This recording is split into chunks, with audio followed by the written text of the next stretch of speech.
在日常生活中，咳嗽是一件小的不能再小的事情，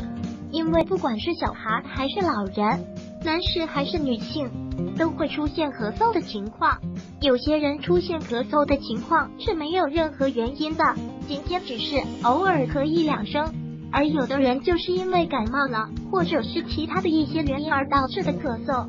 但是咳嗽的情况也并不严重，所以对于咳嗽这种情况，人们一般都是不在意的。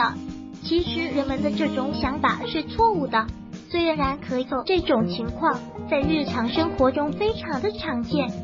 但是也不能掉以轻心，因为很多很严重的病一开始的症状就是咳嗽。现在就一起来了解一下咳嗽这种情况。咳嗽其实是一种呼吸道的疾病，这种疾病在日常生活中经常能够看到。咳嗽这种情况通常是因为人体的保护性防御功能需要排出呼吸道的分泌物品，或者是侵入了气管内的异物而导致的。但是如果咳嗽的次数非常的频繁，就可能会导致一个人出现胸痛、腹痛的情况，并且还会妨碍到人的睡眠，给人带来很大的痛苦。导致人们出现经常咳嗽的原因可能有哪些？第一，患有慢性咽炎这种疾病的人，经常性的会出现咳嗽的情况，因为患者的咽部非常的干燥，而且伴随着一些瘙痒感，因此受到这样的刺激之后，就会经常性的咳嗽了。第二，患有慢性喉炎的人也会出现经常性咳嗽的情况，还会伴随着一定的疼痛感。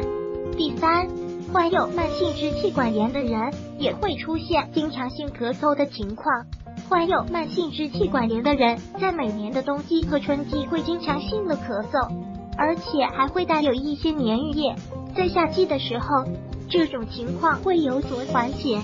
第四，患有肺结核和肺癌这类疾病的人经常性的会出现咳嗽的症状，患者会感觉到浑身没有力气，食欲降低，身体变得消瘦，在咳嗽的时候声音非常的低沉，